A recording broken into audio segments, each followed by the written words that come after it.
Knoxville, Tennessee, a city familiar with both the beauty of the Smoky Mountains and, tragically, the shadow of horrific crime. In 1995, this community was confronted with a particularly chilling case, a crime committed by individuals barely out of their own childhood, that would leave an indelible mark on the memory of the city. This is the story of Colleen Slemmer, and the young woman who would become the youngest person in the United States sentenced to death in the modern era, Christa Pike. Colleen Slemmer was a 19-year-old student at Job Corps in Knoxville. Described as friendly and well-liked by her peers, Colleen was focused on building a better future for herself. She had her whole life ahead of her, a life that was brutally cut short by an act of senseless violence. At the center of this tragic story is Christa Gale Pike. At the time of the murder, she was just 18 years old, also a student at the Knoxville Job Corps Center. Pike had a troubled background, marked by instability and a history of behavioral issues. Two other individuals were also implicated in Colleen's murder: Shad Peterson and Tatterall Shipp. Shipp, also 18 at the time, was reportedly Pike's boyfriend. Peterson was 19 years old and associated with the group. These three teenagers, each with their own complexities and motivations, would become the perpetrators of a crime that shocked Knoxville and ignited a fierce debate about juvenile justice and the death penalty. Over the course of this video, we will delve into the disturbing details of Colleen Slemmer's murder, the investigation that followed, and the legal proceedings that led to Christa Pike's unprecedented death sentence. In January 1995, the Knoxville Job Corps Center was a place where young people came to learn trades and build a future. Among the students were Colleen Slemmer, Christa Pike, Shad Peterson, and Tate West. While seemingly sharing a common environment, a sinister dynamic was developing among this group.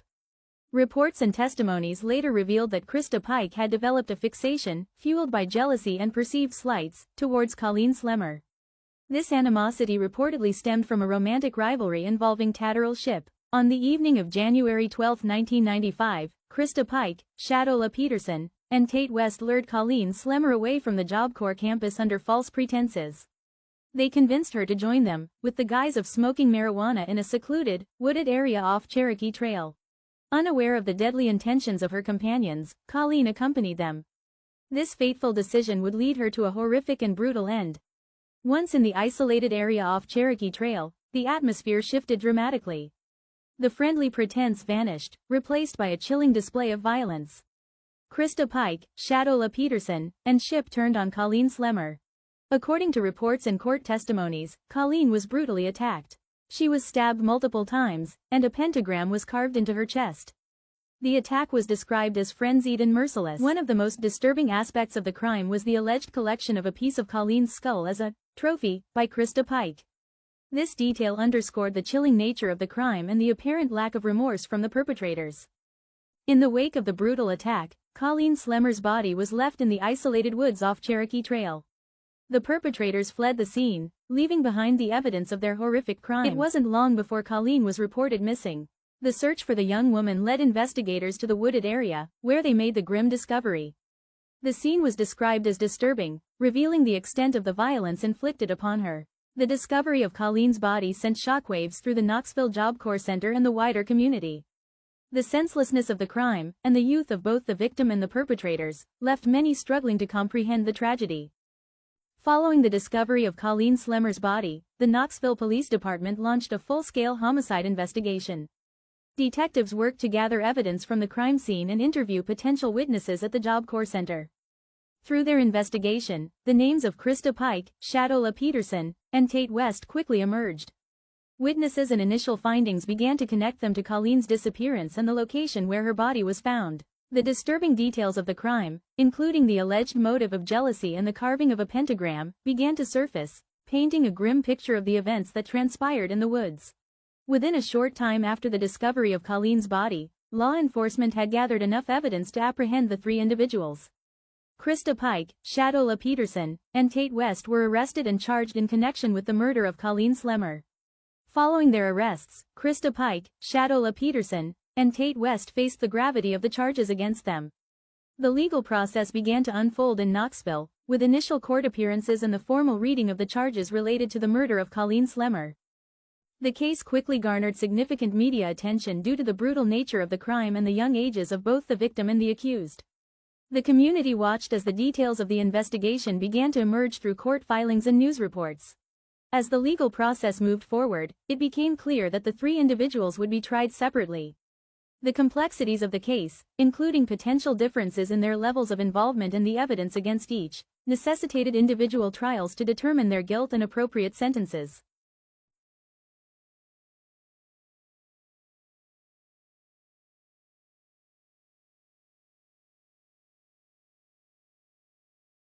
The trial of Christa Pike was the first and arguably the most closely watched. As the alleged instigator and the individual accused of the most brutal acts, her case drew significant public and media attention. The prosecution presented a compelling case, detailing the events leading up to Colleen Slemmer's murder and the evidence linking Pike directly to the crime. Testimony revealed Pike's alleged jealousy and animosity towards Colleen. Witnesses recounted Pike luring Colleen to the wooded area with Peterson and West. The details of the stabbing and the carving of the pentagram were presented to the jury, painting a disturbing picture of Pike's involvement. Perhaps the most chilling piece of evidence was the fragment of Colleen Slemmer's skull that Pike reportedly kept.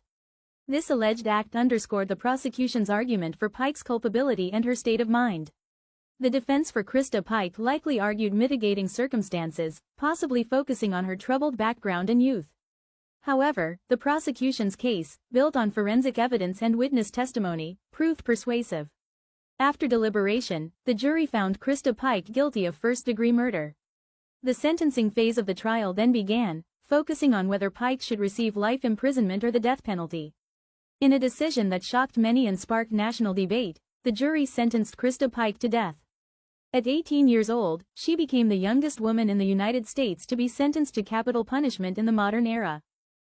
Following Pike's conviction, Shadola Peterson faced her own trial. While implicated in the luring of Colleen Slemmer to her death, the extent of her direct involvement in the physical act of murder was a key point of contention.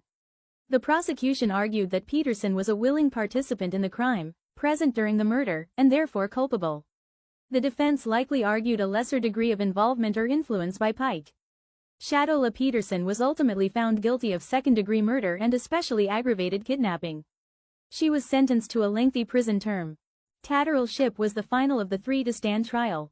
Similar to Peterson, the degree of his direct participation in the murder was a central issue. The prosecution presented evidence placing Shipp at the scene of the crime and implicating him in the events leading to Colleen's death. The defense likely argued a lesser role or coercion. Shipp was also found guilty of second-degree murder and especially aggravated kidnapping. Because he was a juvenile at the time of the crime, he received life in prison with possibility of parole. The trials concluded, and Christa Pike, Shadola Peterson, and Tatterall Shipp were held accountable for their roles in the murder of Colleen Slemmer. Yet, the case of Christa Pike, in particular, continues to provoke thought and debate. The fact that an 18-year-old woman was sentenced to death raised significant questions about juvenile justice, the culpability of young offenders, and the appropriateness of capital punishment, especially in such cases. Pike remains one of the youngest individuals on death row in the United States, a stark reminder of the tragic intersection of youth and extreme violence. The murder of Colleen Slemmer was a devastating loss for her family and the Knoxville community. Her life was tragically cut short by an act of brutality that seemed incomprehensible. The case serves as a chilling reminder of the capacity for darkness that can exist even among the young. While justice, in the legal sense, has been served, the deeper questions surrounding this case, the factors that led these young individuals to commit such a heinous crime, and the ethical considerations of sentencing a teenager to death, continue to resonate. The story of Colleen Slemmer and Christa Pike remains a disturbing and cautionary tale. May Colleen Slemmer's memory be a call for understanding, for vigilance, and for a commitment to preventing such tragedies in the future.